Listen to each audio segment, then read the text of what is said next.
হাজিরিন, আজকে জিলহজ মাসের আগের মাস জুলকত, তাই না? জুলকত চলতেছে, এই কয়েক 3-4 দিনের মধ্যে শেষ হয়ে যাবে। নবী করিম সাল্লাল্লাহু আলাইহি ওয়াসাল্লাম এই জুলহজ মাসের বেশি সওয়াবকৃত অধিক উৎকৃষ্ট কিছু আমলের কথা আমাদেরকে বলেছেন। আমরা ইনশাআল্লাহ সেই আমলগুলো শুনব, কেননা আগামী জুমা পেতে হলে আমাদেরকে জুলহজ মাসের মধ্যেই পড়ে যেতে হবে। অর্থাৎ তাহলে জুলহজ মাসের যে আমলগুলো, সে আমলগুলো বলার মতো পারফেক্ট একটা সময় হলো আজকের এই জুমা। ঠিক না বলেন? হাজিরিন, রব্বে কারীমের কোরআনে কারীমে আল্লাহ তাআলা বলেন, আউযু বিল্লাহি মিনাশ শাইতানির রাজীম, বিসমিল্লাহির রহমানির রহিম, ওয়াল ফজর ওয়া লায়ালিল আশর। রব্বে কারীম বলেন, ফজরের কসম এবং ওই 10 দিনের কসম। কি বলেন আল্লাহ? ওয়াল ফজর, ফজরের কসম, ওয়া লায়ালিল আশর, এবং ওই 10 দিনের কসম। সুনানে তিরমিজি এবং আবু দাউদ শরীফে এবং সুনানে নাসাই শরীফে রব্বে কারীমের হাবিব মুস্তাফা সাল্লাল্লাহু আলাইহি ওয়াসাল্লাম বলেন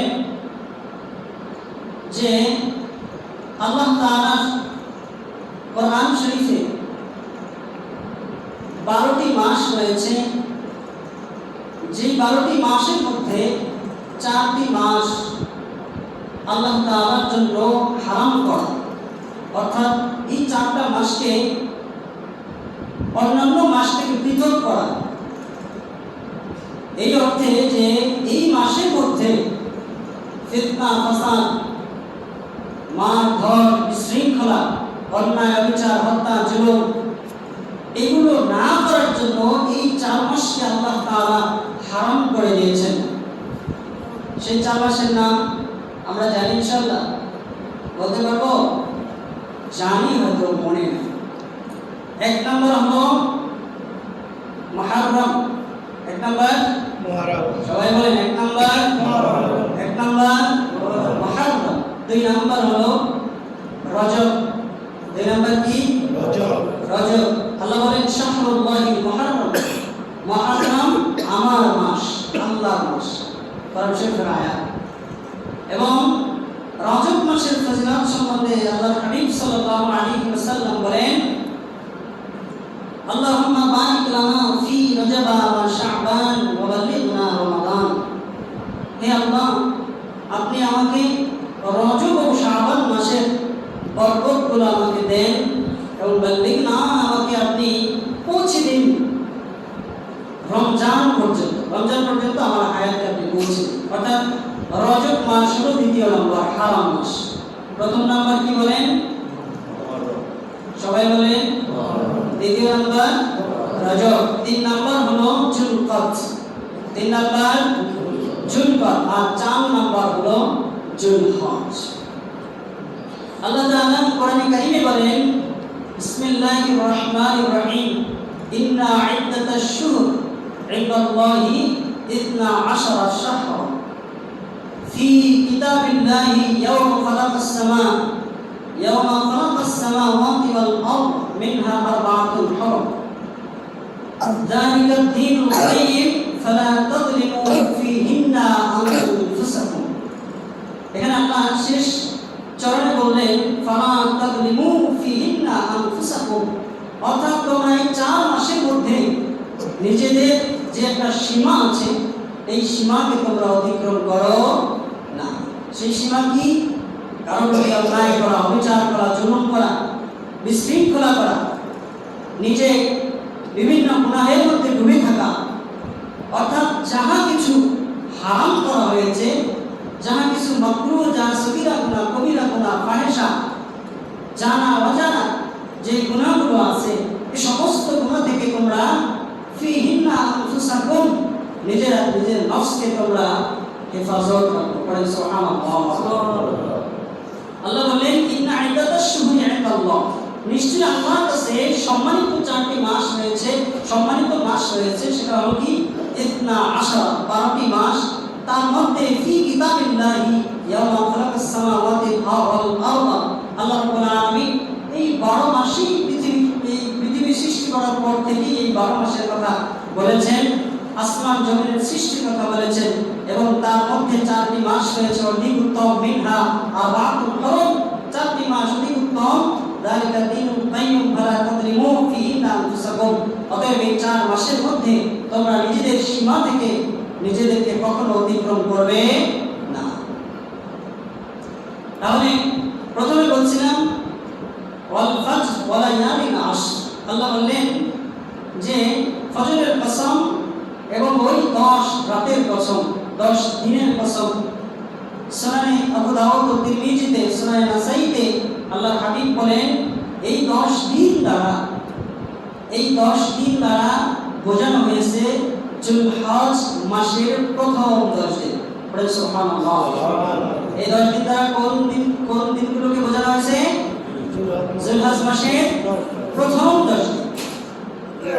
আল্লাহর হাবিব সাল্লাল্লাহু আলাইহি ওয়াসাল্লাম বলেন এই যুলহজ মাসের প্রথম 10 দিনে 7টি আমল আছে, যে আমলগুলো প্রত্যেক মুসলমান বালিগ নর নারী করা ফরজ, বলতে সুন্নাত, বা নবীজি বলছেন একান্ত কর্তব্য। আমরা এই 10টি আমলের কথা শুনবো ইনশাআল্লাহ তাআলা। হান্না মুতাওফিকান আলাল্লাহির রহমান। এক নম্বর হলো যুলহজ মাসের 1 তারিখ থেকে 10 তারিখ এর মধ্যে শরীরের কোনো প্রকার অঙ্গ প্রত্যঙ্গকে না কাটা। বোঝানো হয়েছে চুল, নখ, দাড়ি, গোঁফ, আরো যা কিছু আছে এগুলো প্রথম তারিখ থেকে 10 তারিখ পর্যন্ত কি করা? হলক না করা, না কাটা। এটা প্রথম আমল। বলেন কি?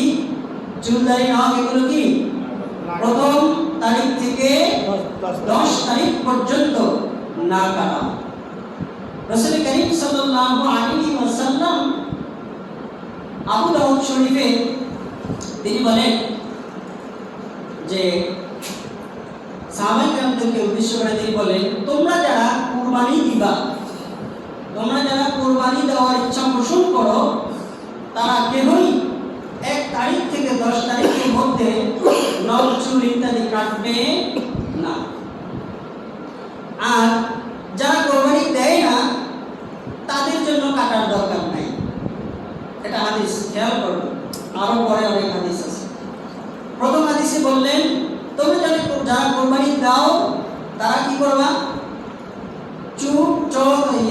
চুল, নখ, দাড়ি, মোজ, গোঁফ ইত্যাদি যা আছে সেগুলো 1 তারিখ থেকে 10 তারিখের মধ্যে কাটবে না।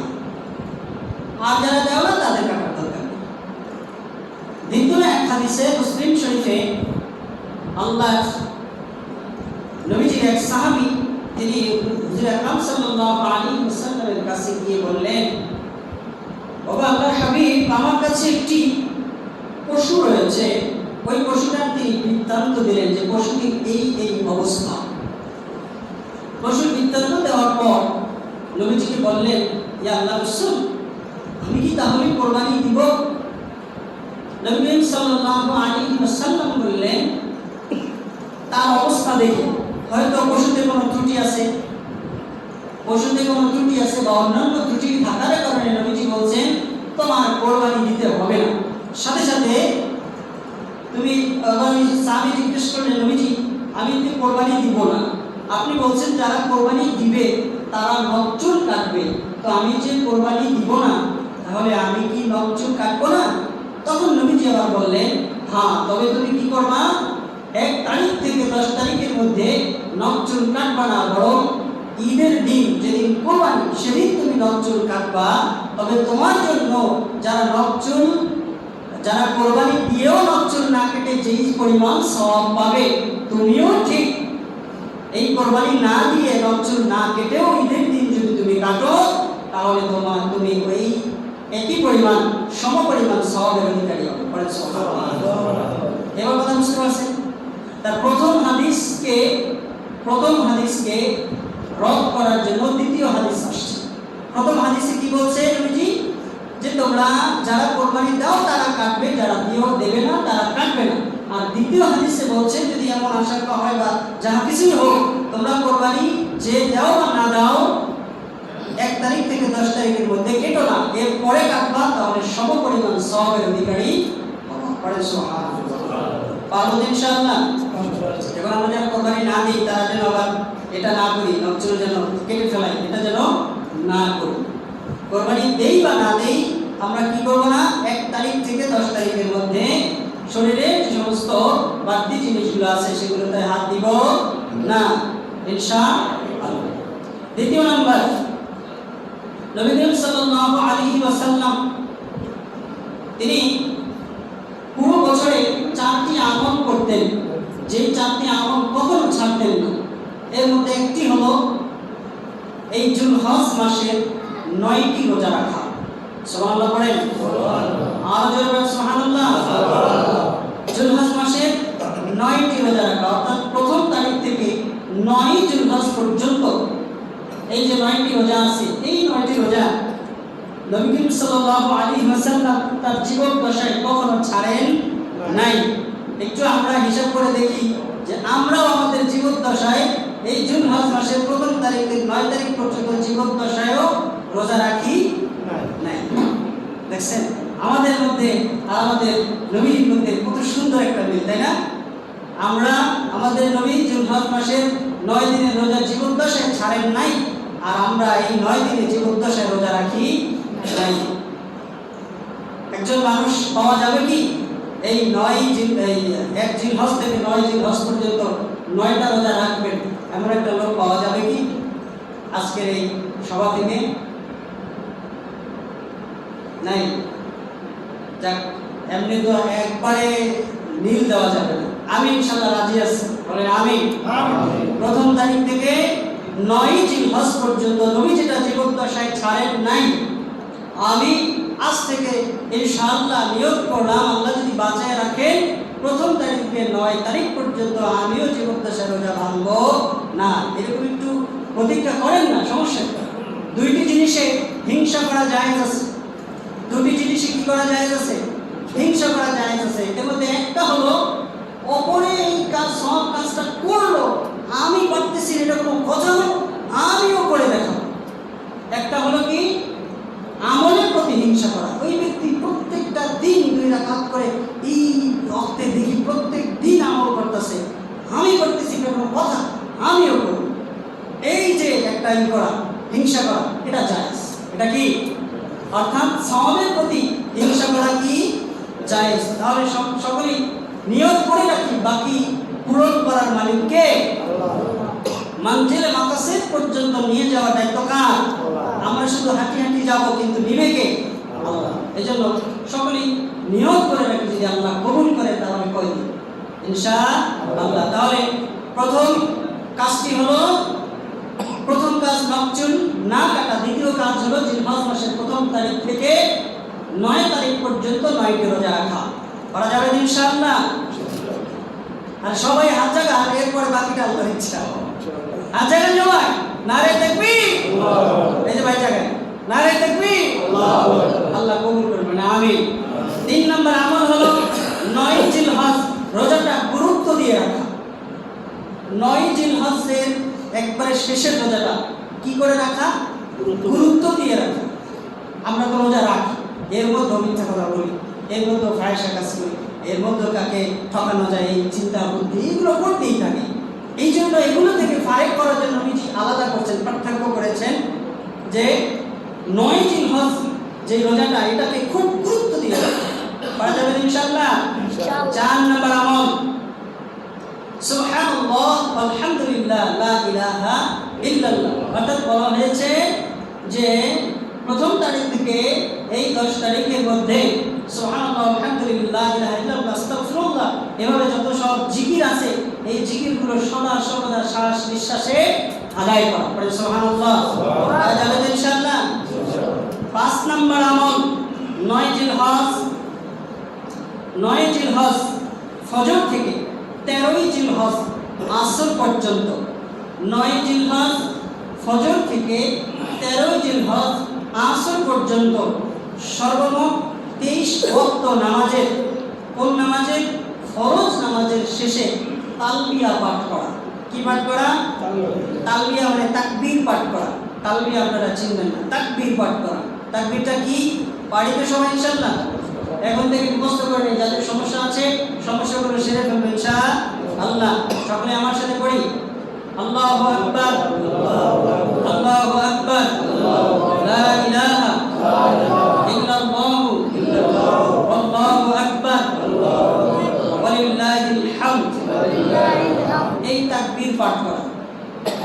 হাদিসে আছে, ফতোয়ার কিতাবে আছে যে কোনো ব্যক্তির প্রথম তারিখ থেকে 9 জিলহজ তারিখের মধ্যে আমাদের বিভিন্ন কারণে নামাজ কাজা হয়ে যায় না?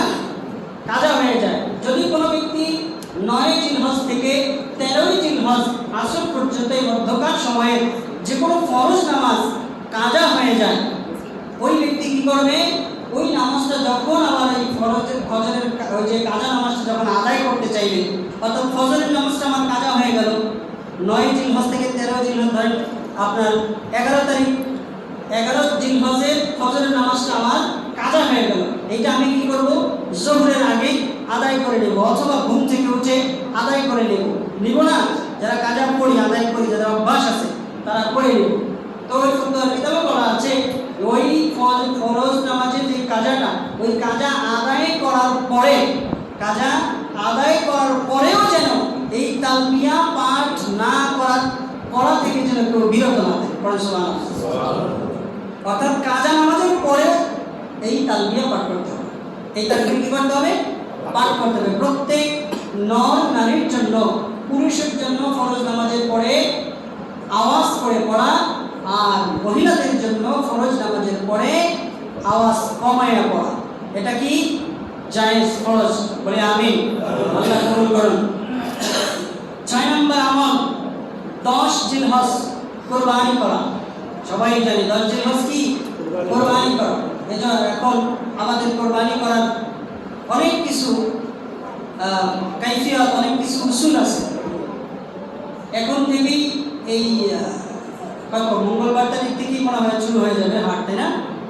যে কয়টা হাট পাওয়া যায়, অর্থাৎ আগামী শুক্রবারে আপনাদের যে গরু কেনার যে বিভিন্ন মাসালা, পশু ক্রয় করার যে মাসালা, এই মাসালাটা হয়তো আগামী শুক্রবার পাবে, আগেই অনেকে হয়তো কিনে ফেলবেন। এই জন্য আজকেই বলে দিচ্ছি, কোরবানি করা, কোরবানিটা আমরা যারা নিয়ত করলাম, সর্বপ্রথম নিয়ত করা কি বলেন?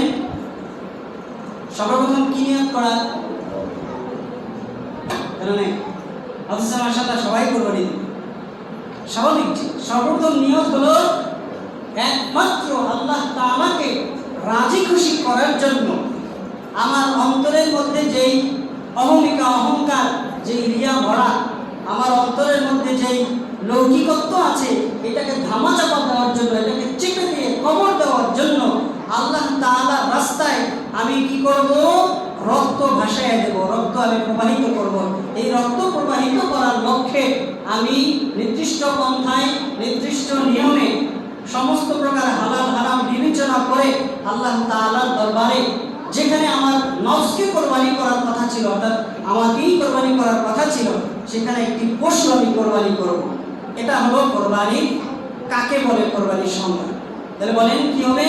যে নির্দিষ্ট পন্থায়, নির্দিষ্ট নিয়মে আল্লাহ তাআলাকে রাজি খুশি করার জন্য রক্ত প্রবাহিত করা, তাকে খুশি করার জন্য নাহার করা, এটাকে কোরবানি বলে।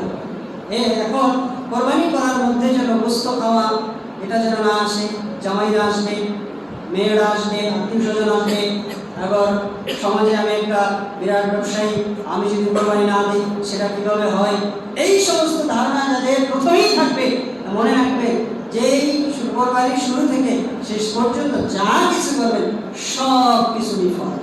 পড়েন নাউজুবিল্লাহ।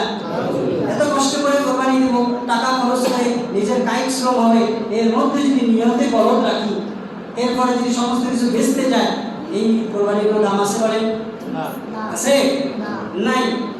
এই কোরবানির কোনো দাম নাই। কোরবানি করার মধ্যে একমাত্র আল্লাহ তাআলাকে রাজি খুশি করার জন্য কোরবানি করতে হবে ইনশাআল্লাহ।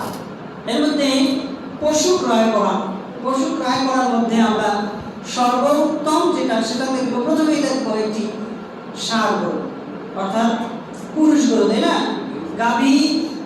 গাভী বা ষাঁড় দুটাতেই হবে, কোনো সমস্যা নেই, ষাঁড় দেওয়া উত্তম। এবং পশু ছাগল, দুম্বা, উট, ভেড়া, এদের মধ্যে উট, মহিষ এবং গরু, এদের বয়স হওয়া লাগবে পূর্ণ কয় বছর? 2 বছর। পূর্ণ কয় বছর? 2 বছর। আর ছাগল, দুম্বা, ভেড়া এগুলোর বয়স হতে হবে 1 বছর। তবে ছাগল, ভেড়া, দুম্বা এদের মধ্যে একটা কথা আছে, যদি 6 মাসের ছাগল দেখতে পুষ্ট 1 বছরের মতো বোঝা যায়, তাহলে ওই ছাগল দিয়েও কোরবানি করা জায়েজ। সুবহানাল্লাহ। এরপরে কোরবানির ত্রুটিমুক্ত পশু ক্রয় করা। ত্রুটিমুক্ত পশু কি? যেমন তার শরীরের কান, চোখ, নাক, মুখ অথবা লেজ, এই সকল কিছুর মধ্যে এমন একটু কিছু মাইনাস হয়েছে, যে মাইনাসটা কথা আমি বলি, যে লেজটা আছে, লেজটা এইটুকু না, এইটুকুর মধ্যে অল্প একটু লেজ নাই, তাতেও সমস্যা নাই, কোরবানি হয়ে যাবে। কিন্তু লেজের পরিমাণটা অর্ধেকের চেয়ে বেশি হয়ে যখন যাবে নাই, তখন এই পশু দিয়ে কোরবানি হবে না। অন্ধ পশু দিয়ে কোরবানি হবে না। তারপরে আপনার 1 পা খোড়া, 1 পা নাই, এই সমস্ত দিয়ে হবে না। হাঁটতে পারে না, খোড়া, এমন পশু দিয়ে কোরবানি হবে না। কান একটা নাই বা অর্ধেকের থেকে বেশি নাই, অল্প একটু নাই, সমস্যা নেই, কিন্তু অর্ধেকের থেকে বেশি নাই, এমন পশু ক্রয় করা যাবে না। আর আরেকটা বিষয় হলো, ভাই তোমার গরু কি হাঁটি নিবা? হ্যাঁ, হাঁটি নেব। বাড়িতে কেনা বেচা করা ভিন্ন কথা, কিন্তু হাটে নেওয়ার পর মালিকের সাথে ক্রেতা এবং বিক্রেতা দুইজনে যদি বুঝাফায় চুক্তি করে নেয়, ভাই কত, এত এত, ঠিক আছে, যাওয়ার সময় নিয়ে নেব, মানে হাসি মাসি কিছু না দিয়ে নিয়ে যাওয়া, প্রথমে হারাম কাজ করলেন, এই কোরবানি শুদ্ধ হবে না। আরেকটি কথা হলো, আমরা তো এখানে মোটামুটি যারা আছি, আমার জানা মতে সকলেই একটা একটা করে কোরবানি দেওয়ার মানুষ, ঠিক না? ভাগাভাগি কোরবানি নাই। তবে ভাগাভাগির ক্ষেত্রে আর একক ক্ষেত্রে কথা হলো, এক ব্যক্তি যে কোরবানি দেবে, এই টাকার মধ্যে যদি সামান্য পরিমাণ গলদ থাকে, সামান্য পরিমাণ গলদ কি? সুদের টাকা, ঘুষের টাকা, মেরে দেওয়া টাকা, চুরি করা টাকা, বা অন্যায়ভাবে আত্মসাৎ করার টাকা, যে টাকা আমাদের সমস্যা আছে আমরা নিজেরাই বুঝবো, এই সমস্যাযুক্ত টাকা দিয়ে কোরবানি দেওয়া, এটা জায়েজ হবে না। ওই যে কথা আছে না, বিসমিল্লাহ বলে চুরি করা, বিসমিল্লাহ বলে কি করা? চুরি করা। হুজুর একটা ঘটনা আছে যে হুজুর আলোচনা করছে, ফাটাই দিছে একদম কোরবানির ফজিলত দিয়া, পুরো ফাটাই দিছে। এখন ওই ব্যক্তি চিন্তা করছে, কোরবানি যেভাবেই হোক আমার দেওয়া হবে, কোরবানি যেভাবে হোক আমার দিতে হবে। কি করছে? মানুষের কাছে যাইবে, ধরা খাইবে, মান দিবে, এই জন্য চিন্তা করলো যে মানুষের কোরবানি, মানুষের গরু ধরবো না, এটা কি করবো, আমার মামা গরু কিনে আনছে। কি করছে? ওই ব্যক্তির মামা গরু কিনছে, ওই লোক চিন্তা করবো যে মামার গরুটাই নেই, ধরা পড়লো কিছু হবে না, আর মানুষের গরু নিতে গেলে মাইক খাওয়া হয়, এই চিন্তা করে কি করলো, মামার গরু নিল। ফজরের সময় যাইতেছে, ইমাম সাহেব বলছে, আপনার ফজরের আগে তাহাজ্জুদ পড়ার জন্য ইমাম সাহেব বলছে, ওইটা দেখে ওই বাংলা গরু নিয়ে যেতেছে, কি হোক ওই যাও, দেখ না কই যায়, এত রাইতে বা দিনে কি যাওয়া যায়? তার মানে গরুতে সমস্যা আছে, গরু কোথা থেকে আনছে? ফজর রাইতে যখন আনছে, একদম বোঝার কথা, কই থেকে আনছে। এখন হুজুর আসে, তোমার কি হাতে কি কোরবানি হবে?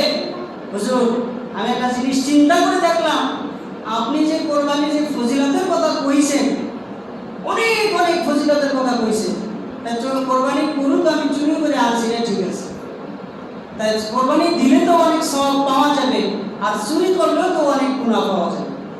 চুরিতে গুনায় আর সওয়াবে দুইটা যদি কাটাকাটি হয়ে যায়, মধ্যে করে বস্তু যে খাবো সবাই মিলে, এটা তো খাও, নাউজুবিল্লাহ কর। কি কইল যে হুজুর কোরবানির যে ফজিলতের কথা কইছেন, এ তো অনেক সওয়াব, দিতে পারলেই সওয়াব, চাতে যাবো, এজন্য চিন্তা করে আমার তো টাকা পয়সা নাই, মামার গরুটা নিয়ে এসেছি, আল্লাহ আকবার দিব চুরিতে আর সবে দুইটাই মিল্লা কাটাকাটি মধ্যে বলে বস্তুটা কি খামু আমাদের পড়ে। তাইলে এই যে কোরবানি দিলাম, অর্থাৎ এই কোরবানি দিলাম, অথচ আমার এই টাকা কি আছে? সুদের টাকা আছে, ঘুষের টাকা আছে, অন্যান্য আত্মসাৎ করার টাকা আছে, সমস্যাযুক্ত টাকা আছে, এই টাকা দিয়ে কোরবানি হবে না। এইরকম যাদের টাকায় সমস্যা আছে তারা এখন থেকেই, বরং আজকে থেকে এখন থেকে নিয়ত করে নিচ্ছে আমি কোরবানি দিব না, চুপ থাকবো, কোরবানি দেব। দ্বিতীয় নম্বর কথা হলো শরীকানা কোরবানির মধ্যে কিছু কিছু ফতোয়া কিতাবে ওলামায়ে কেরাম বলেন শরীকানা ইয়ার মধ্যে ফাতাওয়া ও মাসাইল আমার একটা বই আছে, বইয়ের মধ্যে পড়লাম যে শরীকানা কোরবানির মধ্যে যদি আমরা বুঝতে পারি যে এই লোকটার টাকায় সমস্যা আছে, সাথে সাথে ওই লোকটাকে আমরা কি করে দিব? আউট করে দেব। এখানে ফরজ একটা বিধান, এখানে তার মান সম্মান দেখতে আমাদের হবে না, এইটা বিবেচনা করলে হবে না। বরং কেউ ওই ব্যক্তির টাকার মধ্যে সমস্যা আছে এটা আমি জানলাম না, আমি জানি না, তখন যদি কোরবানি দেওয়া ফেলাই তাহলে কি হবে? অনেক ওলামায়ে কেরামদের মধ্যে তাহলেও সবার কোরবানি সমস্যাযুক্ত কোরবানি হবে। কোরবানি আদায় হয়ে যাবে কিন্তু কি হবে? সমস্যাযুক্ত, ত্রুটিযুক্ত কোরবানি হবে। এই জন্য যারা ভাগে কোরবানি শরীকানা শিরকত কোরবানি যারা করব, তারা দাতারা আগেই কি করব? সকলে নিজস্ব পরামর্শ করে নেব, ভাই অনেক এটা হচ্ছে আল্লাহ তাআলার জন্য আমাদের ত্যাগ করা, আমাদের টাকার মধ্যে বিন্দু পরিমাণ যদি কোনো সমস্যা থাকলে আমার কোরবানি হবে না। অতএব আমরা নিজেরা কি করব? সমাধান করে নেব, আমাদের টাকার মধ্যে কোনো সমস্যা যেন না। এরপরে এই হলো 10 দিন হজ কোরবানি করা। বুঝতে পারছেন কোরবানির পশু কেনার মধ্যে কি কি ত্রুটি থাকলে হবে না, এবং যা যা দেখে ক্রয় করুন, ভালো দেখে লাল পৃষ্ঠপুষ্ট করে কিনবেন। তবে এটা ভাইবে কিনেন না যে সমাজের মধ্যে আমার গরুটাই বড় কিনতে হবে, এটা ভাইবেন। অথবা কেনার পরে কেউ এমন ভাববে না আরে আর 10,000 টাকা মিলে যদি ভালো একটা গরু কিনতাম, এটা তাহলে হলো না। অতএব এই সমস্ত কিছু আমরা যেন না বলি। আরেকটা কথা হলো কোরবানি করবো আনার পরে অনেকে মালা দিয়ে রাখি, রং করি, ঘুরাইয়া দেখাই, আছে না? লাল গলায় মালা পরে, সুরমা দেয়, এই জড়ি দেয়, এগুলো হামিসারি যেগুলো দেয়, সমস্ত বিধান